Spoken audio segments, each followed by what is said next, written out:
ফুটপাতে যে দোকানদাররা বসে জিজ্ঞাসা করে দেখেন তো দিনে কত দিতে হয়, 200 টাকার কমে একজনও নাই। ইলেকশন ইজি হবে না। আপনি তো আমাকে সময় দেন, আপনাকে আমি কারণটা ব্যাখ্যা করতে পারি। কারণটা হলো কি, শুনেন, বিএনপি কিংবা জামায়াতে ইসলাম এই দুই দলকে এদেশের তরুণ ভোটাররা সরকারে দেখে নাই। যাদের বয়স এখন 30 বছর, এরা কিন্তু ভোট দিতে পারে নাই। হ্যাঁ, এদের কেউ ভোট দিতে পারে নাই। এদের সংখ্যা মিনিমাম 4.5 কোটি ভোটারদের মধ্যে, যারা নাকি 4.5 কোটি লোক এই বছর প্রথমবার জীবনে ভোট দিবে। এরা বিএনপি এবং জামাতের রাজনৈতিক কর্মকাণ্ড সম্বন্ধে পরিচিত না। কারণ বিএনপি তো সর্বশেষ দেখছি 2006 সালে, তাই না? তার মানে 22 বছর আগে। যার বয়স 30 বছর, তখন তার বয়সের 8 বছর, সে কি বুঝে? কিচ্ছু বুঝে না।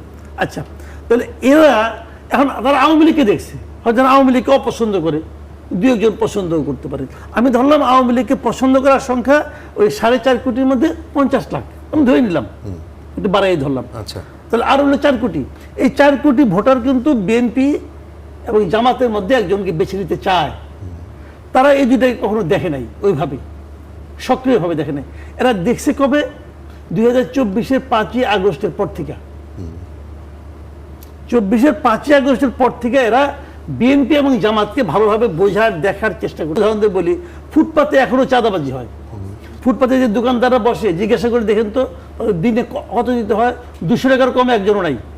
আগে কত ছিল আওয়ামী লীগের? আগে এরকম ছিল, 150 টাকায় ছিল। এখন বড় বাইরের 200 থেকে 300 হয়েছে, 200 to 300 এর মধ্যে ফ্ল্যাকচুয়েট করে।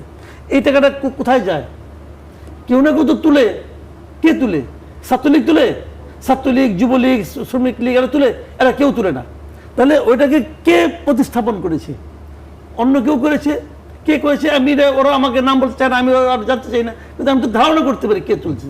তো এখন যারা তুলছে তাদের প্রতি কি তাদের সিম্প্যাথি বাড়বে? বাড়বে না। আবার এর বিপরীতে জামাতের পক্ষ বলতেছে যে আমরা কিন্তু কোনো চাঁদাবাজি করবো না, হ্যান করবো না, বলতেছে তো ওরা এটা মিলিয়ে নিচ্ছে যে হ্যাঁ তাই তো, ওরা তো চাঁদাবাজি করতে আসে না। এখন আসে না বলে নির্বাচনের পরে আসবে না সেই গ্যারান্টি কিন্তু নাই। কিন্তু এখন তো আসে না রে ভাই। তো এইটা কিন্তু মানুষ মেলাবে ভাই। এবং এই কারণে আমি বলছি যে এখন আর সময় খুব বেশি একটা নাই। তারপরেও বিএনপির জন্য এখন যেমন ধরেন আপনার গণমামলা, একটা মামলা হত্যা প্রচেষ্টার মামলা, অমুকের পায়ের পাশ দিয়ে একটা গুলি গেছে, এই জন্য ওটা গুলিটা তার বুকেও তো যেতে পারতো, অতএব এটা হত্যা প্রচেষ্টা। এই জন্য ওখানে 222 জনের নামে মামলা। এই 222 জন কে? অবধারিতভাবে ওই এলাকায় আওয়ামী লীগ করে, আওয়ামী লীগের সমর্থক অথবা এলাকার সম্পন্ন ধনাঢ্য ব্যক্তি। তাদের নাম দিয়ে ওরা ফোন করছে, ভাই টাকা দেন, আপনি নাম কেটে দিই। এগুলো ঘটনা ঘটছে, সব জায়গায় ঘটছে।